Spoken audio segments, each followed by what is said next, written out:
सभी साथियों को नमस्कार। आज हम लोग 2017 का जो यूपी टेट का प्राइमरी लेवल का जो क्वेश्चन पेपर आया था उसको सॉल्व करने जा रहे हैं। इस एग्ज़ामिनेशन की जो एग्ज़ाम डेट थी वो 15 अक्टूबर 2017 थी। तो ईवीएस का पार्ट जो है उसको हम सॉल्व करेंगे, इन्वायरमेंटल स्टडीज़ का। स्टार्ट करते हैं। पहला क्वेश्चन है, भारत में प्रदूषण मापन के लिए कौन सी संस्था जिम्मेदार है? Which agency measures pollution in India? ये क्वेश्चन बाद में भी रिपीट हुआ है। आंसर है इसका केंद्रीय प्रदूषण नियंत्रण board, central pollution control board. Central pollution control board जो है ये सभी प्रकार के जो भी प्रदूषण है उससे संबंधित जो है गाइडलाइंस देता है। और साथ में इसका 1974 में, याद रखिएगा, फॉर्मेशन हुआ था। यहाँ पे एनजीटी दे रखा है, नेशनल ग्रीन ट्रिब्यूनल। एनजीटी इसका फुल फॉर्म है नेशनल ग्रीन ट्रिब्यूनल। और ये संस्था जो है ये जो भी पर्यावरण से संबंधित जो भी इम्पोर्टेंट जो भी लॉज होते हैं या फिर कोई भी पर्यावरण के संरक्षण से संबंधित कोई भी किसी भी प्रकार के जो लॉ होते हैं या फिर एक तरह से दिशा निर्देश होते हैं, रूल्स एंड रेगुलेशंस होते हैं, उनको ये जारी करती है एनजीटी। ये 2010 में इसका फॉर्मेशन हुआ एनजीटी का। केंद्रीय जल आयोग, ये जल आयोग जो है 1945 में इसका फॉर्मेशन हुआ। और इसका काम जो है बेसिकली जल में जो प्रदूषण है उसको कंट्रोल करना। मेनली ये इरिगेशन, सिंचाई के लिए जल की उपलब्धता को बताना या जल की उपलब्धता को सुनिश्चित करना, और साथ में पेयजल,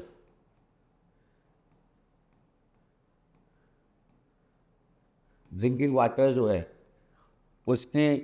उसको भी उपलब्ध करवाना, या एक तरह से ये पेयजल से संबंधित कोई भी जानकारी है उसको देना। और साथ में जो है इससे संबंधित पेयजल में जैसे मान लीजिए कोई प्रदूषण है तो उस प्रदूषण के निवारण के लिए भी ये जल आयोग जो है, केंद्रीय जल आयोग का गठन किया गया था।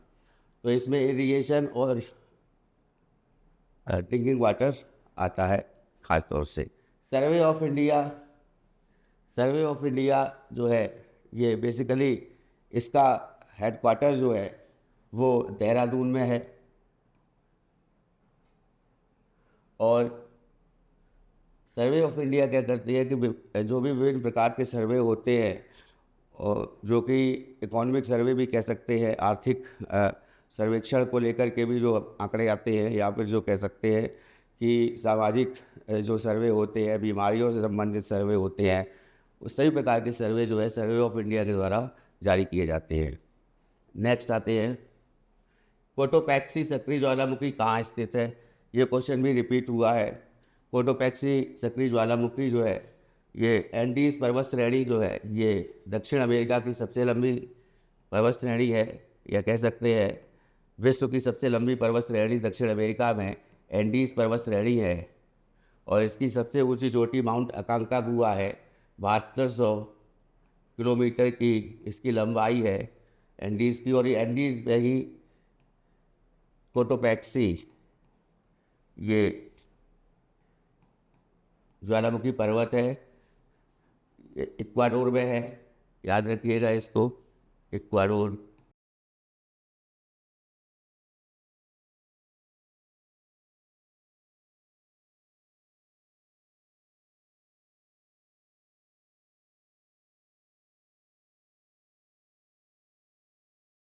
ये है, तो इक्वाडोर में है। और दूसरी जो इम्पोर्टेंट बात है कि इसके साथ साथ जो चिम्बरो जो है वो भी एक ज्वालामुखी पर्वत है, वो भी इसी एंडीज पर्वत श्रेणी पर है। सिसिली यहाँ पर दे रखा है। सिसिली द्वीप जो है ये इटली के अधीन आता है। इटली। हवाई द्वीप ये यूएसए के अधीन आता है। और ये पॉलिनेशिया में है। मेलानेशिया, माइक्रोनेशिया और पॉलिनेशिया, ये तीन जो है भागों में बटे हुए हैं, अलग अलग द्वीप समूह। तो ये जो आता है ये पॉलिनेशिया में आता है, प्रशांत महासागर में। ये कह सकते हैं ये पहला जो है ये इकलौता कह सकते हैं इंडिविजुअल द्वीप समूह है जो कि अमेरिका का यूएसए का द्वीप समूह है और उसका स्टेट है हवाई नाम से इसको जाना जाता है। रॉकीज पर्वत श्रेणी, ये पर्वत श्रेणी जो है ये भी उत्तरी अमेरिका में है रॉकी, और यूएस और कनाडा में फैली हुई है। नेक्स्ट आते हैं, तिब्बत की सांगपो नदी भारत में किस नाम से जानी जाती है?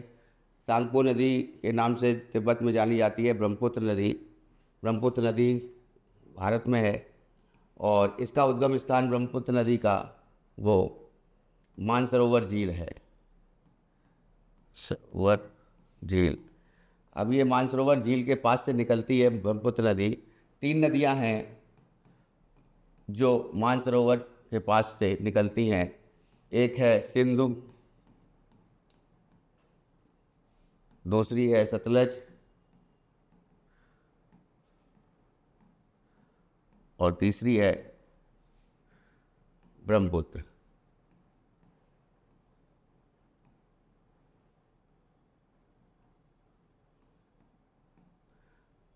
इसमें जो ब्रह्मपुत्र की लंबाई जो है वो 2900 किलोमीटर है। सिंधु नदी की लंबाई 2880 किलोमीटर है। 2525 किलोमीटर की लंबाई गंगा नदी की है और लगभग 1400 किलोमीटर की लंबाई जो है वो यमुना नदी की है। अब 2525 किलोमीटर की लंबाई गंगा नदी के गंगा का उद्गम स्थान हम लोग जानते हैं कि गंगोत्री है। यमुना का उद्गम स्थान यमुनोत्री है, दोनों उत्तराखंड में हैं। नेक्स्ट आते हैं, घास भूमि पारिस्थितिकी तंत्र में शीर्ष उपभोक्ता कौन होते हैं? Top consumers in grassland ecosystem. देखिए ग्रासलैंड इकोसिस्टम में जो शीर्ष उपभोक्ता होते हैं वो मांसाहारी होते हैं। अब ये क्वेश्चन भी रिपीट हुआ है, बाद में एग्ज़ाम में आया है ये। इस क्या है, सबसे पहले ग्रास है, जैसे मान लीजिए तो घास है, घास को मान लीजिए ग्रास ऊपर खाता है तो ग्रास ऊपर,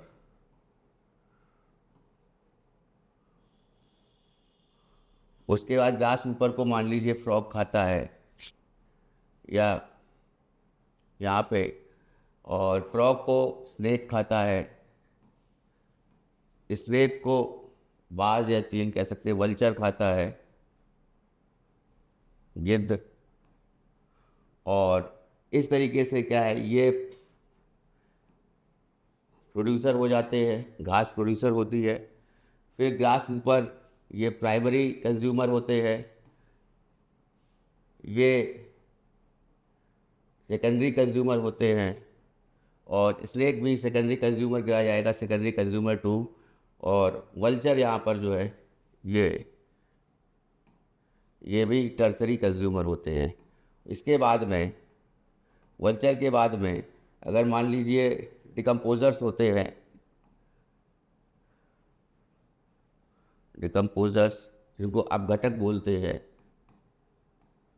जो बैक्टीरिया या फिर फंगस या फिर अर्थवॉर्म, ये सभी जो होते हैं डिकम्पोजर होते हैं। तो यहाँ पे ये सभी जो है मांसाहारी है, स्नेक मांसाहारी, और इस वल्चर जो है यहाँ पे मांसाहारी है। यहाँ पे स्नेक को वल्चर भी खाता है, और साथ में अगर मान लीजिए लॉयन का नाम आता है या फिर टाइगर का नाम आता है तो वो भी एक तरह से टर्सरी कंज्यूमर होता है। तो आंसर इसमें हो जाएगा बी वाला। नेक्स्ट आते हैं, पृथ्वी की सतह के निकट मुख्य वायुमंडलीय परत कौन सी है?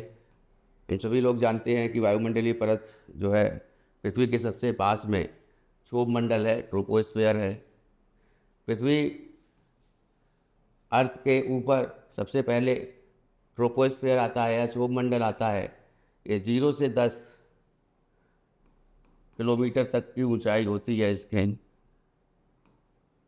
और ध्रुवों पर ये 18 किलोमीटर होता है। ध्रुवों पर 18 किलोमीटर की ऊंचाई होती है।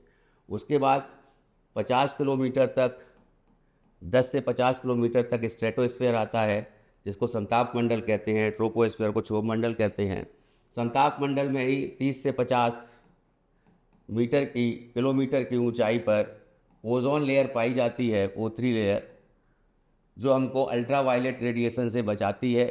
अल्ट्रा वायलेट रेडिएशंस जो होती हैं, यूवी रेडिएशंस, वो एक तरह से कैंसर कारक होती हैं। स्किन कैंसर उन्हीं के कारण होता है। अगर मान लीजिए अल्ट्रा वायलेट की किरणें जो है हमारे ऊपर पड़ रही हैं बॉडी के ऊपर, तो वो हमारी स्किन को जो है क्षति पहुंचाती हैं और एक तरह से कार्सिनोजेनिक होती हैं। कैंसर एक बनता है इससे। तो स्किन कैंसर के लिए मेनली जो है अल्ट्रा वायलेट रेडिएशंस जो होती हैं रेस्पॉन्सिबल होती हैं, और जिनको जो है रोकता है, कौन रोकती है? ओजोन लेयर रोकती है। और ओजोन लेयर स्ट्रेटोस्फीयर में, समताप मंडल में 30 से 50 किलोमीटर के बीच में पाई जाती है। डॉप्सन यूनिट इसकी यूनिट होती है 300 से 500 डॉप्सन यूनिट की इसकी मोटाई होती है, 300 से 500 डॉप्सन यूनिट। और एक Dobson unit 0.01 mm equal to 1 Dobson unit होती है। उसके बाद में मध्य मंडल है, मीसोस्फीयर होता है 50 से 80 किलोमीटर तक, 80 किलोमीटर की ऊंचाई तक मीसोस्फीयर होता है। मध्य मंडल इसको बोला जाता है या मीसोस्फीयर बोला जाता है। और इसमें जो है उल्कापिंड आते हैं इस परत पर। इस परत में उल्कापिंड आते हैं, पाए जाते हैं। और उसके बाद में आयोनोस्फीयर होता है। आयोनोस्फीयर ये आयन मंडल जो होता है, आयन मंडल में जितनी भी रेडियो वेव्स हैं वो रेडियो वेव्स पाई जाती हैं। तो जो भी फ्रिक्वेंसीज होती हैं, जो भी अल्ट्रा हाई फ्रिक्वेंसी या फिर वेरी हाई फ्रिक्वेंसीज जो होती है रेडियो वेव्स की, वो आयनोस्फीयर में पाई जाती हैं। और उसके बाद में 640 किलोमीटर तक ये होता है। और उसके ऊपर जो होता है एक्सोस्फीयर होता है, बहिर्मंडल होता है, जिसमें हाइड्रोजन और हीलियम गैस पाई जाती हैं। और उसके ऊपर जो है अंतरिक्ष मंडल होता है, अंतरिक्ष होता है। ठीक है, तो इसमें आंसर हो जाएगा हमारा क्षोभ मंडल। नेक्स्ट आते हैं संयुक्त राष्ट्र सुरक्षा परिषद, यूनाइटेड नेशंस का जो सिक्योरिटी काउंसिल है, उनके स्थायी सदस्यों की संख्या कितनी है? Number of permanent members of UN security council. UN security council जो है इसकी स्थायी संख्या 5 है। P5+1 कहा जाता है जो यूएन के मेंबर होते हैं, या कह सकते हैं यूएन के परमानेंट मेंबर जो हैं वो P5 हैं, +1 भी लिया जाता है इसमें। P5 में पहला है USA, दूसरा है UK, तीसरा है फ्रांस, चौथा है रशिया, और पांचवा है चाइना। ये परमानेंट मेंबर हैं सिक्योरिटी काउंसिल के। और सिक्योरिटी काउंसिल जो है हर दूसरे साल में ये परिवर्तित हो जाती है, इसके मेंबर हट जाते हैं जो अस्थायी मेंबर होते हैं। तो 10 जो है इसके अस्थायी मेंबर होते हैं, या कह सकते हैं कि टेम्परेरी मेंबर जिसको कह सकते हैं, या नॉन परमानेंट मेंबर कह सकते हैं। Non permanent member, non permanent. तो इसलिए जो नॉन परमानेंट मेंबर होते हैं वो 10 कंट्रीज़ होती हैं जो हर 2 साल में, 2 ईयर्स में जो है हर 2 साल में उनका चुनाव होता है। और 5+1 जर्मनी है, ये परमानेंट मेंबर कहे जाते हैं। अब भारत इस समय जो नॉन परमानेंट मेंबर है 2026 तक के लिए, 25-26 तक के लिए, उसमें पाकिस्तान, एशिया से पाकिस्तान मेंबर है इस समय। भारत जो है पिछली बार 2021-22 में मेंबर बना था, 2021-22 में, और 7 बार जो है भारत मेंबर बन चुका है। उससे पहले 11-12 में बना था सिक्योरिटी काउंसिल का मेंबर। लेकिन अभी तक सिक्योरिटी काउंसिल की हमारी तरफ से मांग उठती रही है कि यूएन में जो सिक्योरिटी काउंसिल संस्था है उसके परमानेंट मेंबर जो है भारत को बनाया जाना चाहिए। तो इसके लिए जो है बहुत से देश जो है हमारे साथ भी हैं और कुछ देश हमारे विपक्ष में भी हैं और ऐसा नहीं चाहते हैं। तो इसलिए भी अभी तक भारत जो है सिक्योरिटी काउंसिल का परमानेंट मेंबर नहीं बन पाया है। हालांकि पुरजोर तरीके से ये कहा गया है कि भारत को परमानेंट मेंबर सिक्योरिटी काउंसिल का बनना चाहिए। नेक्स्ट आते हैं, नेक्स्ट है सरिस्का राष्ट्रीय उद्यान कहाँ स्थित है। Sariska national park is in, ये राजस्थान में है सरिस्का, और रणथंभौर भी यहीं पर है, रणथंभौर।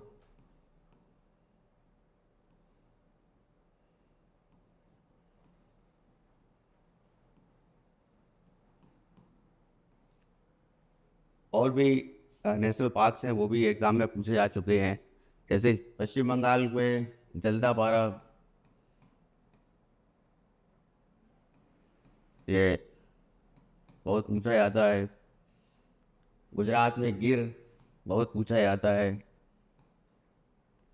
असम में मानस और काजीरंगा है। तो ये बहुत ही ज़्यादा पूछे जाने वाले जो नेशनल पार्क है वो है। नेक्स्ट आते हैं, पारिस्थितिकी तंत्र में ऊर्जा का मुख्य स्रोत क्या है। Main source of energy in ecosystem. देखिए, इकोसिस्टम में ऊर्जा का मुख्य स्रोत जो है वो सनलाइट ही है, यानी सूर्य प्रकाश का आंसर हो जाएगा। इकोसिस्टम, इसको पारिस्थितिकी तंत्र भी कहते हैं। इसके दो कंपोनेंट होते हैं, एक तो बोलते हैं बायोटिक और दूसरा होता है एबायोटिक। बायोटिक कंपोनेंट वो कंपोनेंट होते हैं जो कि जैसे जीव कहे जाते हैं, जो ये बायोटिक होते हैं। जैविक जिसको बोलते हैं, अजैविक वो होते हैं जिनमें जो जैविक नहीं होते हैं। तो कहने का मतलब है जैसे बायोटिक हो गए, जैसे जीव जंतु ये सभी बायोटिक हो जाते हैं। एबायोटिक में वो फैक्टर्स होते हैं जिस पर जीव जंतु डिपेंड होते हैं, जैसे टेम्परेचर, जैसे वर्षा क्लाइमेट, जैसे रेनफॉल, जैसे ह्यूमिडिटी।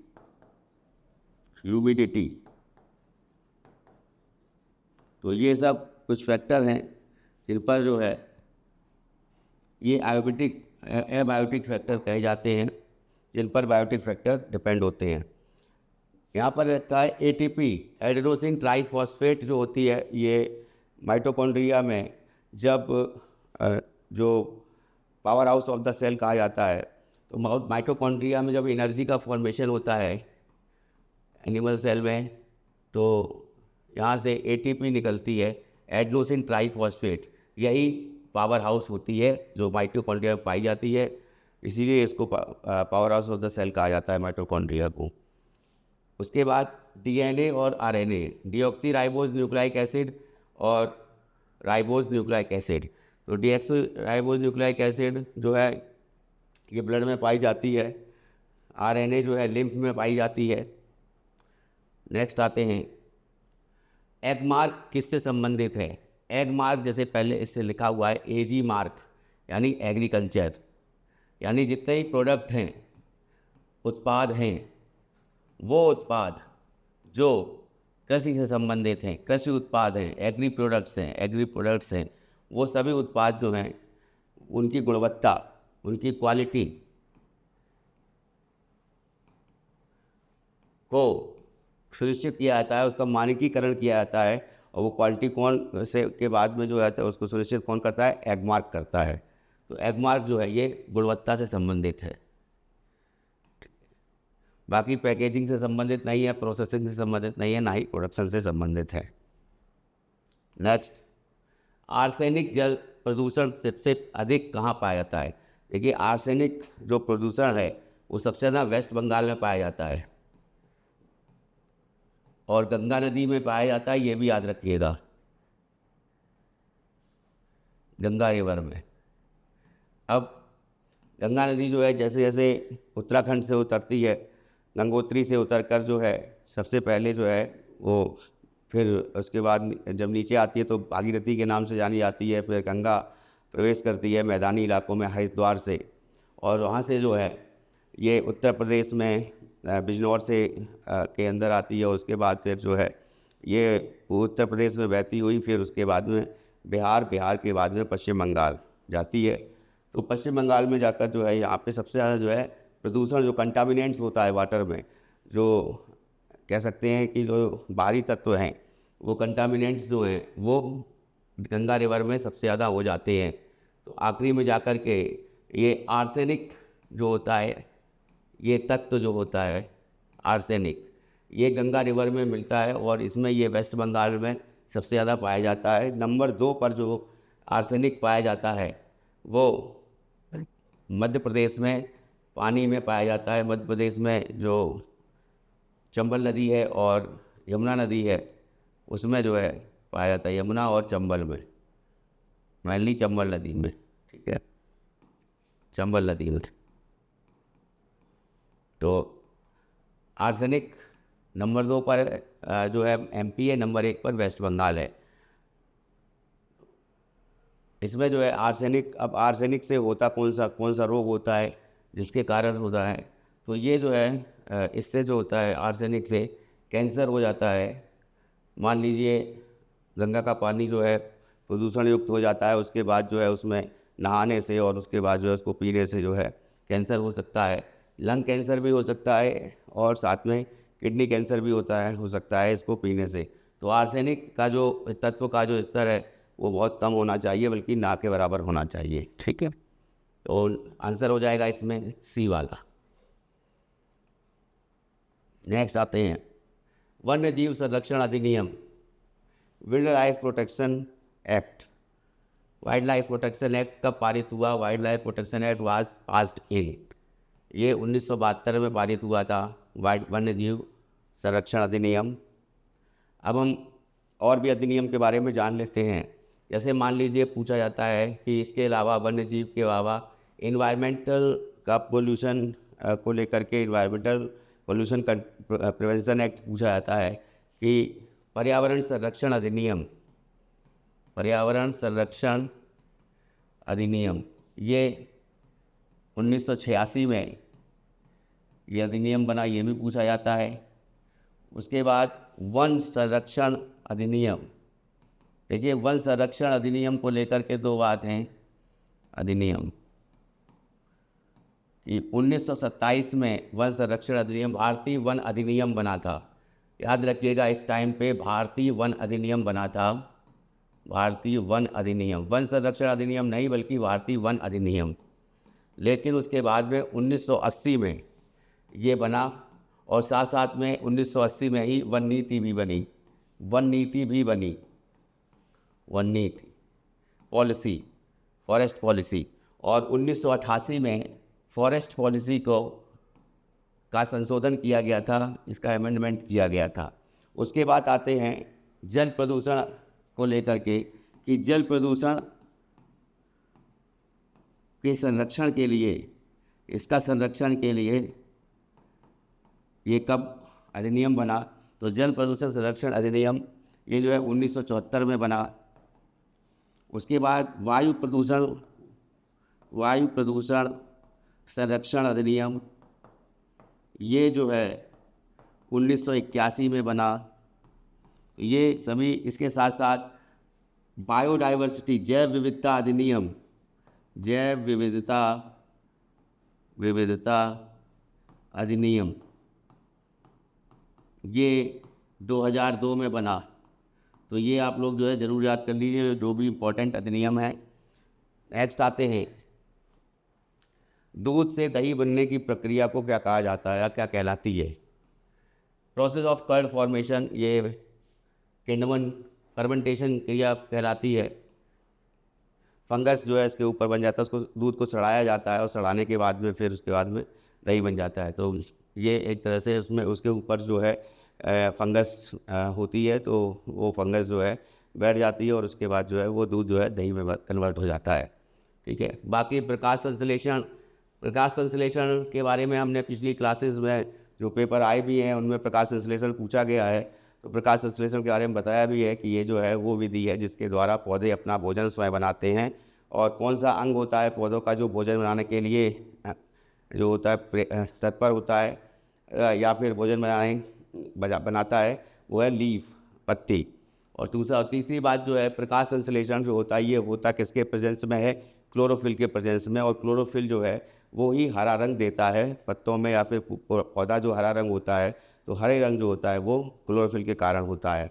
तो इसकी प्रकाश संश्लेषण की जो क्रिया है वो भी समझ लीजिए कि क्या होता है। पानी जब कार्बन डाइऑक्साइड पौधे जो हैं उसका अवशोषित करते हैं, कार्बन डाइऑक्साइड का अवशोषण करते हैं, अवशोषित करते हैं और पानी के साथ मिलकर के CO2 + 6H2O 6 CO2 हो जाता है। ये ग्लूकोज का फॉर्मेशन करते हैं C6H12O6 का, और +6 ऑक्सीजन, ये ऑक्सीजन को निकालते हैं और पौधों के द्वारा जो है ऑक्सीजन छोड़ी जाती है माफ़ कीजिएगा। वो ऑक्सीजन जो है हमारे लिए प्राणवायु होती है, ये हम लोग जानते हैं। कि तो अधिक से अधिक पौधों का रोपण करने से, अधिक से अधिक जो है वनों का कटाव को रोकने से जो है एनवायरनमेंट जो है वो ज़्यादा ही हरा भरा होता है, इको फ्रेंडली एनवायरनमेंट होता है। और जिससे क्या हो जाता है कि बीमारियां भी कम होती हैं और जल और वायु को जो है साफ जल और साफ वायु के लिए उत्तरदायी भी होता है। तो आंसर इसका हो जाएगा फिलहाल किंडवन सी वाला। नेक्स्ट है मौलिक कर्तव्य किस देश से लिए गए हैं। तो फंडामेंटल ड्यूटीज एडॉप्टेड फ्रॉम, तो भारतीय संविधान में फंडामेंटल ड्यूटीज़ जो है ये USSR, सोवियत संघ उस समय था, लेकिन अभी जो है सोवियत संघ ना होकर के रूस देश है, तो रूस से लिए गए मौलिक कर्तव्य। आंसर हो जाएगा D वाला। अमेरिका से मौलिक अधिकार लिए गए हैं। जो कॉन्स्टिट्यूशन की जो कुछ क्लासेस जो हैं जो पहले से अवेलेबल हैं चैनल पर, तो उनको भी आप देख सकते हैं। तो संविधान से संबंधित ज़्यादातर पोर्शन को मैंने कवर किया है। मौलिक अधिकार जो हो गया, और मैं उनके वीडियो के लिंक्स जो हैं जो कि कॉन्स्टिट्यूशन से संबंधित हैं वीडियोस, वो मैं इस वीडियो के डिस्क्रिप्शन में डाल दूँगा ताकि आपको जो है ज़्यादा सर्च ना करना पड़े। ब्रिटेन से विधि का शासन लिया गया है। विधि का शासन जर्मनी से आपातकाल लिए गए हैं। आपातकाल। इसी तरह से संविधान संशोधन जो है 368 आर्टिकल में है, वो दक्षिण अफ्रीका से लिया गया है।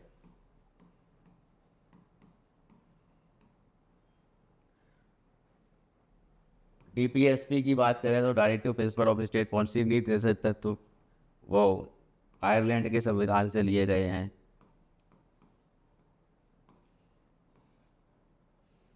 नेक्स्ट आते हैं ध्रुव तारा क्या है। तो पोल स्टार के बारे में पूछा जाता है। तो पोल स्टार जो है वो उत्तरी तारा है। नॉर्थ में अगर हम आसमान में देखें तो आसमान में जो कॉन्स्टेलेशंस होते हैं, तारामंडल होते हैं, तो एक तरफ ये उर्सा मेजर है और एक उर्सा माइनर है। उर्सा मेजर का ये पहले के ये 2 तारे और उर्सा माइनर का आखिरी तारा, ये आखिरी तारा जो है उर्सा माइनर का वो पोल स्टार कहा जाता है। और ये जो है उर्सा मेजर, ये कॉन्स्टेलेशन जो है इसके 2 तारे जो हैं आप आखिरी के जो स्क्वायर जो क्वाड्रिलेटरल बनाते हैं, वो 2 तारों के सामने जो है ये स्टार पड़ता है उर्सा माइनर का, जिसे पोल स्टार कहते हैं या ध्रुव तारा कहते हैं। नेक्स्ट आते हैं प्रोजेक्ट टाइगर कब शुरू हुआ। देखिए जो एनिमल से संबंधित प्रोजेक्ट्स हैं वो बहुत पूछे जाते हैं एग्ज़ाम में। तो जैसे प्रोजेक्ट टाइगर है, तो प्रोजेक्ट टाइगर 1973 में स्टार्ट हुआ था, 1973 में। तो इसके अलावा जैसे मान लीजिए अदर एनिमल्स के जो प्रोजेक्ट्स हैं उसको अगर हम देखें तो 1970 में सबसे पहले मृग, कस्तूरी मृग या थामिन मृग, थामिन मृग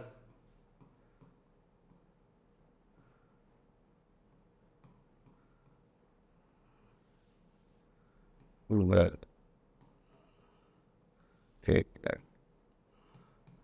थामिन मृग और कस्तूरी मृग, ये दोनों अलग अलग प्रकार की प्रजाति हैं कस्तूरी मृग। ये 1970 में प्रोजेक्ट आया। उसके बाद 1973 में ये आया टाइगर प्रोजेक्ट, प्रोजेक्ट टाइगर। फिर उसके बाद 1975 में घड़ियाल और मगरमच्छ आया, घड़ियाल प्रोजेक्ट, या फिर बोल सकते हैं मगरमच्छ।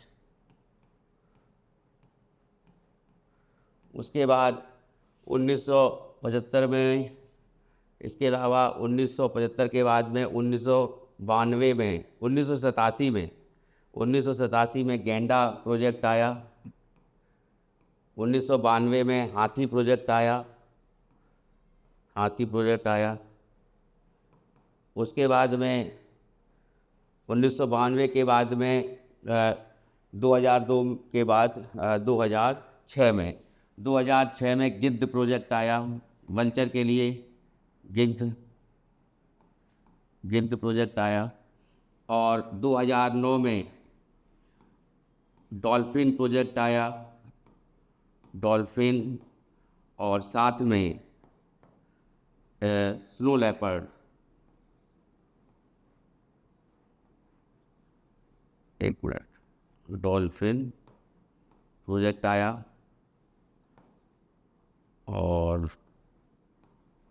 स्नो लेपर्ड, ये प्रोजेक्ट आया।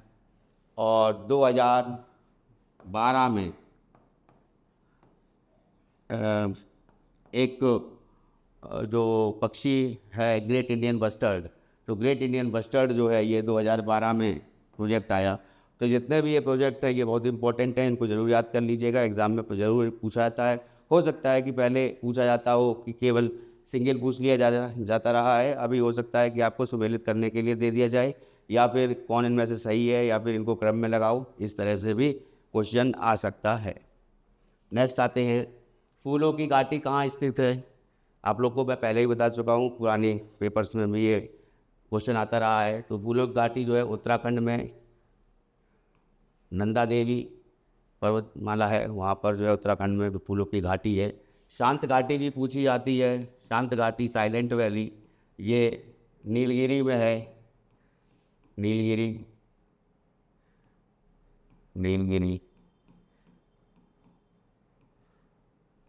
तमिलनाडु में। उसके बाद यहाँ पे हिमाचल प्रदेश, यहाँ जम्मू कश्मीर और सिक्किम, ये 3 दे रखा है, ठीक है। तो जैसे मान लो हिमाचल प्रदेश में चुम्बी घाटी भी है, चंबा घाटी। और हिमाचल प्रदेश में जो है किन्नौर घाटी भी है। इसी तरह से नुब्रा नदी और नुब्रा घाटी ये जम्मू कश्मीर में है। लाहौल स्पीति ये हिमाचल प्रदेश में है। तो ये भी आता रहा है एग्ज़ाम में क्वेश्चन। और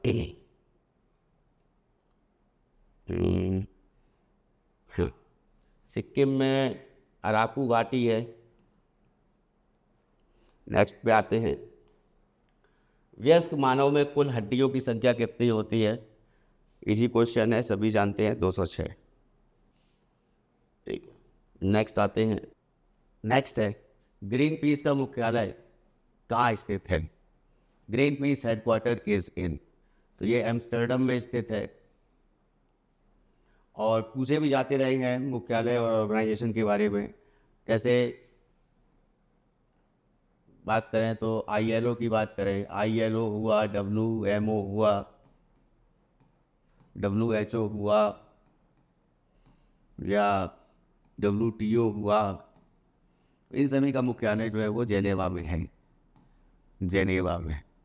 स्विट्जरलैंड में, स्विट्जरलैंड। और जैसे मान लीजिए पूछा जाता है किसी में यूनिसेफ का पूछ लिया, तो यूनिसेफ का जो है वो न्यूयॉर्क में है।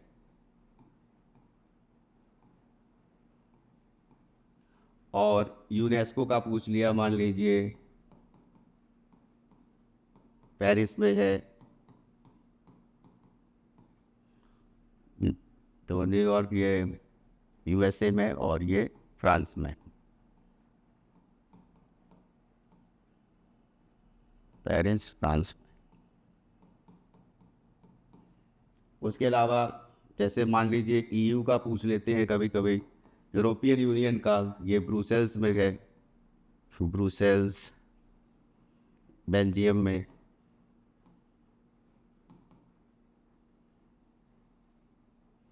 और नाटो का भी यहीं पर है, ब्रुसेल्स में है। इसके अलावा आपको जो है और भी जैसे मान लीजिए एशियान है संगठन, तो एशियान का जकार्ता में है, सार्क है काठमांडू में है, या फिर आप जैसे बात करेंगे एक इम्पोर्टेंट एक दो, एमनेस्टी इंटरनेशनल है, एमनेस्टी इंटरनेशनल इसका लंदन है।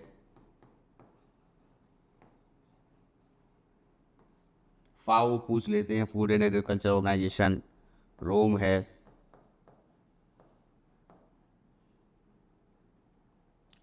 तो ये कुछ मेजर इंटरनेशनल ऑर्गेनाइजेशन है। इसके अलावा भी और भी है जिनके जो भी हेडक्वार्टर्स कहाँ पर लोकेटेड है वो भी पूछे जा सकते हैं। तो एक याद रखिएगा कि इंटरनेशनल सोलर अलायंस, जो अंतर्राष्ट्रीय सौर गठबंधन है, तो उसका जो मुख्यालय है वो पूछा गया है एग्ज़ाम में, तो वो भी याद रखिएगा कि गुड़गांव में स्थित है, आईएसए का गुड़गांव में।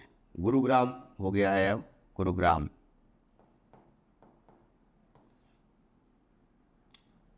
ग्रीन पीस का एम्स्टर्डम बता दिया, इसका आंसर हो जाएगा सी। नेक्स्ट आते हैं, प्रकाश संश्लेषण में प्रकाश चरण के दौरान किसका ऑक्सीकरण होता है और किसका अपचयन होता है? During the light phase of photosynthesis is oxidised and is reduced. तो इसमें जल जो है, जल का जो है वाटर का ऑक्सीडेशन होता है, और अपचयन जो होता है, रिडक्शन जो होता है, वो NADP का होता है। तो इसमें आंसर हो जाएगा ए वाला, जल और NADP। बाकी इसमें NADPH2 और CO2 दे रखा है, तो CO2 का तो होता नहीं है, तो ये तो तीनों में अगर CO2 दे रखा है तो ये नहीं है, ठीक है, ये तीनों नहीं है। नेक्स्ट आते हैं LPG के बारे में कौन सा कथन सही नहीं है? What is not true for LPG? यह स्वच्छ ईंधन है, ये सही है। ये भी क्वेश्चन जो है ये रिपीट हुआ है बाद के एग्जाम्स में। इसका ऊष्मीय मान अधिक है, हाई कैलोरीफिक वैल्यू है, हाँ हाई कैलोरीफिक वैल्यू है तभी जल्दी हीट होता है, और एक तरह से हमें उससे जो है इजीली खाना बन जाता है। यह नीली लौ जलता है, नीली लौ से जलता है, बिल्कुल सही है। यह मीथेन उत्सर्जित करता है, नहीं, ये मीथेन नहीं होता है, इसमें मीथेन इमिटेशन नहीं होता है। तो ये बेसिकली क्या होता है, ब्यूटेन और प्रोपेन होता है, प्रोपेन होता है। अच्छा, अभी एक चीज़ और है इम्पोर्टेंट, LPG गैस जो है, इस गैस की महक, जो इसकी दुर्गंध है या कह सकते हैं, LPG गैस की महक, इसका स्मेल, जो स्मेल है वो जो होती है वो किसके कारण होती है, ये भी क्वेश्चन पूछा जाता है। मिथाइल मरकैप्टॉन के कारण ये LPG की महक जो होती है वो होती है। और बेसिकली ये प्रोपेन और ब्यूटेन इसमें होता है। PNG होता है, पाइप नेचुरल गैस, जिसको यूज़ किया जा रहा है इस समय कि सिलेंडर की जगह पे पाइप नेचुरल गैस का, ये इसमें जो है, इस नेचुरल गैस में सबसे अधिक जो होता है वो मीथेन होता है, CH4 होता है। तो मीथेन जो है ये PNG में होता है, CNG में होता है, कंप्रेस्ड नेचुरल गैस में भी होता है, ठीक है। तो ये याद रखिएगा। नेक्स्ट आते हैं, इसका आंसर हो जाएगा डी वाला। नेक्स्ट आते हैं, ऑरिजिन ऑफ स्पीसीज बुक जो है किसकी किसकी रचना है?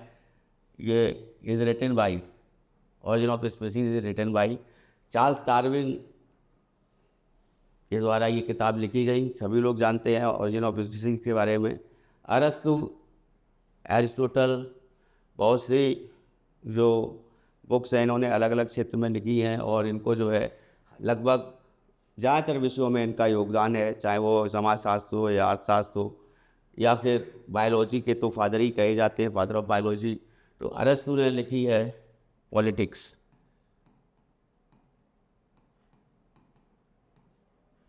पॉलिटिक्स जो है ये अरस्तु ने बुक लिखी है। मानव एक सामाजिक प्राणी है, ये भी अरस्तु ने ही कहा है। मेंडल जो इसमें मेंडल जो है इनका जो कह सकते हैं कि जो मटर के दाने पर इनका जो है इन्होंने परीक्षण किया था क्रोमोसोम्स के बारे में। हुक, रॉबर्ट हुक सेल के आविष्कारक हैं। रॉबर्ट हुक जो है, रॉबर्ट हुक, इन्होंने सेल कोशिका का आविष्कार किया। नेक्स्ट आते हैं, मकर रेखा क्या है? तो हम लोग जानते हैं कि पृथ्वी जो है, पृथ्वी के बीच से जो है भूमध्य रेखा लगभग बीच में है 0 डिग्री, ये भूमध्य रेखा हो गई। और भूमध्य रेखा के उत्तर में 23.5 डिग्री जो है, 23.5 डिग्री ये कर्क रेखा है या ट्रॉपिक ऑफ कैप्रिकॉर्न है। और 23.5 डिग्री दक्षिण में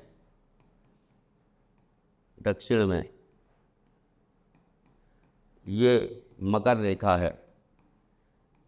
ट्रॉपिक ऑफ कैंसर ये है, ट्रॉपिक ऑफ कैप्रिकॉर्न ये है।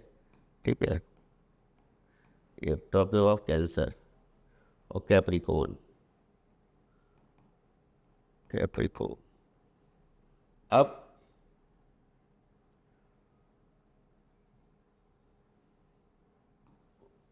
अब जो है इसमें पूछा जाता है, ये इसका आंसर हो जाएगा वो 23.5 डिग्री साउथ, ये वाला इसका आंसर हो जाएगा। एक चीज़ और है, ये पूछा जाता है एग्ज़ाम में कि कौन कौन से देश जो हैं वो मकर रेखा पर हैं, कौन कौन से देश कर्क रेखा पर हैं, कौन कौन से देशों से होकर भूमध्य रेखा जाती है। तो ये भी एग्ज़ाम में पूछा जाता रहा है, तो इसको भी आप ज़रूर प्रिपेयर कर लें।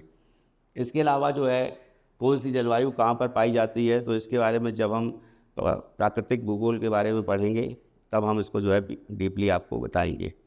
ठीक है, इसके ऊपर ये 66.5 डिग्री होती है और नीचे भी 66.5 डिग्री होती है। ठीक है, नेक्स्ट आते हैं। नेक्स्ट है अंतर्राष्ट्रीय न्यायालय का मुख्यालय कहाँ है? तो अंतर्राष्ट्रीय मुख्यालय का जो न्यायालय का मुख्यालय है वो हेग में है, द हेग, और ये नीदरलैंड में है, हेग, नीदरलैंड। नेक्स्ट आते हैं, राष्ट्रीय गान कब अपनाया गया? ये भी क्वेश्चन पूछा गया है पुराने पेपर्स में। राष्ट्रीय गान 24 जनवरी 1950 को अपनाया गया भारतीय संविधान सभा द्वारा अपनाया गया। अब राष्ट्रीय गान जो है सबसे पहले कब गाया गया? तो 1911 का जो अधिवेशन था कांग्रेस का, उसमें गाया था राष्ट्रगान सबसे पहले रविन्द्रनाथ टैगोर के द्वारा। रविन्द्रनाथ टैगोर, और ये जो है कांग्रेस का अधिवेशन जो है ये कलकत्ता में हुआ था। रविन्द्रनाथ टैगोर द्वारा लिखा गया, रचा गया ये राष्ट्रगान बंगाली भाषा में था। 2 जगह के राष्ट्रगान इन्होंने लिखे, एक तो भारत का राष्ट्रगान जनगण मन, और दूसरा राष्ट्रगान जो है बांग्लादेश का आमार सोनार। ठीक है, तो अब हमारे देश का राष्ट्रगान जो है ये 52 सेकंड में गाया जाता है। और बाद में इसको हिंदी में कन्वर्ट किया गया, और इनकी पुस्तक थी गीतांजलि। गीतांजलि से ये लिया गया। गीतांजलि के लिए ही इनको 1913 में नोबेल पुरस्कार दिया गया, नोबेल पुरस्कार से सम्मानित किया गया रविन्द्रनाथ टैगोर को। नेक्स्ट आते हैं, पुष्कर मेला कहाँ आयोजित होता है? तो पुष्कर मेला जो है वो अजमेर में आयोजित होता है। अजमेर के पास ही पुष्कर झील भी है। नेक्स्ट आते हैं, और पुष्कर में एक चीज़ याद रखिएगा कि ब्रह्मा जी का मंदिर है पुष्कर में। पूरे भारत में एक ही इकलौता मंदिर जो है ब्रह्मा जी का वो पुष्कर में है। नेक्स्ट आते हैं, सबसे खतरनाक पराबैंगनी किरणें कौन सी होती हैं? मोस्ट डेंजरस यूवी रेज कौन सी होती हैं? ए टाइप की नहीं होती, बी टाइप की नहीं होती, सी। इसी तरह से इनका किया भी गया है एक जैसे नॉमेनक्लेचर की ए जो है वो कम जो है खतरनाक, फिर बी, फिर सी। तो ये एक तरह से यूवीसी जो रेडिएशन होती है बहुत खतरनाक होती हैं, ये जो है सबसे ज़्यादा मोस्ट डेंजरस कही जाती हैं। तो यूवीसी रेडिएशन जो है वो ओजोन को के पार में भी जो है नहीं आ पाती हैं और एक तरह से वो ऊपर ही रहती हैं। यहाँ पर जो है ए और बी प्रकार की अल्ट्रावायलेट रेडिएशंस ही ओजोन परत को जो है जब रोकती हैं। तो ओजोन मान लीजिए जो क्लोरोफ्लोरोकार्बन है CFC है, जिसके कारण ओजोन परत में छेद होता है। और हम लोग जानते हैं कि ये जो क्लोरोफ्लोरोकार्बन है, ये कार्बन चूँकि जुड़ा हुआ है, तो कार्बन एमिशन के कारण ही, कोयले के एमिशन के कारण ही जो है सबसे ज़्यादा जो है CFC का फॉर्मेशन।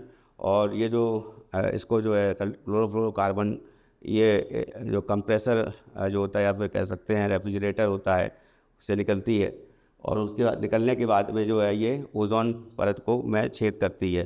तो ये भी ये इम्पोर्टेंट है कि ये CFC जो है इसको किस तरह से रिडक्शन किया जाए कि सो दैट कि ओजोन परत हमारी जो है वो एक तरह से बनी रहे और सुरक्षित रहे। तो ओजोन परत जो है, तो अल्ट्रावायलेट रेडिएशंस आते हैं, तो वो अल्ट्रावायलेट रेडिएशंस क्या होते हैं? अब चूँकि ओजोन परत में छेद हो चुका है, तो अंटार्कटिका में सबसे बड़ा छेद है, तो क्या हुआ है कि वहाँ से जो है अल्ट्रावायलेट रेडिएशंस आ जाते हैं। तो कुछ यूवी रेडिएशंस जो हैं वो ओजोन जो लेयर है उसको भी क्रॉस कर पाते हैं, क्योंकि ये क्लोरोफ्लोरोकार्बन जो है ये इसको एक तरह से हार्म पहुंचाती है इस लेयर को, ओजोन परत को। नेक्स्ट आते हैं, निम्न में से कौन अजैविक घटक नहीं है? अब अजैविक एबायोटिक कंपोनेंट नहीं है, तो दो कंपोनेंट होते हैं बायोटिक और एबायोटिक इकोसिस्टम में। A.G. टॉन्सलिन है, ये इकोसिस्टम की खोज की, तो उन्होंने जो है इसका आविष्कार किया। और इकोसिस्टम में प्रोटीन है, मृदा है, कवक है और फास्फोरस है। तो इसमें कवक देखिए आ गया, कवक पेड़ पौधे होते हैं तो इस तरह से फफूंदी होती है, तो कवक जो है वो अजैविक नहीं है बल्कि जैविक है, जैविक है। ये बायोटिक फैक्टर है, बायोटिक कंपोनेंट है इकोसिस्टम का, पारिस्थितिक तंत्र का या पारितंत्र का। तो सी आंसर इसका हो जाएगा। नेक्स्ट आते हैं, गिर शेर परियोजना कहाँ स्थित है? तो गिर जो है वो लॉइन की जो परियोजना है वो गुजरात में ही है। फिर महाराष्ट्र, उत्तर प्रदेश और मध्य प्रदेश दे रखे हैं, तो यहाँ पर जो जो परियोजना है उसको जरूर याद कर लीजिएगा। नेक्स्ट आते हैं, WWF का पूर्ण रूप क्या है? तो वर्ल्ड लाइफ फंड, ये इसका है। और वर्ल्ड वाइल्ड लाइफ फंड जो है वर्ल्ड वाच फंड रहता है, वाच, हाँ ठीक है। तो इसको भी याद कर लीजिएगा, ये भी क्वेश्चन पूछा जाता है कि WWF इसका जो पांडा जो होता है, पांडा इसका एक तरह से सूचक होता है, तो बना हुआ है, ठीक है। गंगा नदी का उद्गम स्थान कहाँ है? Origin of river Ganga. तो गंगा नदी जो है वो गंगोत्री ग्लेशियर से निकलती है, उसी वाला इसका आंसर हो जाएगा। गंगा नदी की लंबाई 2525 किलोमीटर है। और जब ये गंगोत्री से निकलती है, मान लीजिए गंगोत्री है यहाँ से निकलती है, तो गंगोत्री उत्तराखंड से, तो यहाँ पे उसको जो है जब जानवी कहा जाता है, जानवी आगे चल के वो जानवी कहलाती है। फिर उसके बाद में भागीरथी कहलाती है। फिर भागीरथी के बाद में नीचे आती है तो इधर अलकनंदा नदी है, ये अलकनंदा नदी, नंदा नदी। और भागीरथी का जहाँ पे मिलन होता है, ये पूछा जाता है एग्ज़ाम में, ये देवप्रयाग है उत्तराखंड में, जहाँ पे ये मिलन होता है। अलकनंदा के किनारे जो तीर्थ स्थल है वो जो बद्रीनाथ हैं, और अलकनंदा के किनारे बद्रीनाथ है। और अगर पूछा जाता है कि केदारनाथ किस नदी के किनारे बसे हुए हैं, तो केदारनाथ जो है वो मंदाकिनी नदी है, मंदाकिनी। तो वो भी एक तरह से ट्रिब्यूटरी है गंगा की। जब गंगा का ओरिजिन होता है उसके बाद मंदाकिनी नदी आके मिलती है बाद में गंगा नदी से। तो ये कुछ इम्पोर्टेंट जो क्वेश्चन थे जो कि 2017 का पेपर था यूपी टेट का प्राइमरी का, ईवीएस का, या तो ये क्वेश्चन पेपर पूरा सॉल्व करवाया मैंने। नेक्स्ट वीडियो में हम 2016 का क्वेश्चन पेपर सॉल्व कराएंगे। और इसके अलावा जो भी क्वेश्चन पेपर जो भी हमने 2021 तक जो क्वेश्चन पेपर आए हुए हैं उनको जो पहले से सॉल्व करा दिया है उसका लिंक भी आपको डिस्क्रिप्शन में मिल जाएगा, वहाँ से आप उनको भी देख सकते हैं। तो इस क्लास को यही समाप्त करते हैं, लेकिन समाप्त करने से पहले आपसे फिर से गुजारिश है कि हमारे चैनल को बढ़ावा देने के लिए आप ज़रूर इसको जो है शेयर करें, और साथ में जो भी नया वीडियो अपलोड हो उसकी जानकारी आपको मिल जाए, इसलिए जो है आपको सब्सक्राइब भी करना रहेगा चैनल को, तो सब्सक्राइब कर लें। वीडियो अच्छा लगता है तो लाइक ज़रूर करें और कमेंट्स ज़रूर करें। कमेंट्स जो हैं हमें जो हमारा उत्साहवर्धन करते हैं, हमें प्रेरित करते हैं और अच्छे वीडियो बनाने के लिए, और अच्छी जो जानकारी है वो आपको दी जाए, ताकि एग्ज़ाम्स में जो भी क्वेश्चंस पूछे जाएं वो ज़्यादा से ज़्यादा जो है मैं उसको आपके सामने करवा सकूं। Thank you.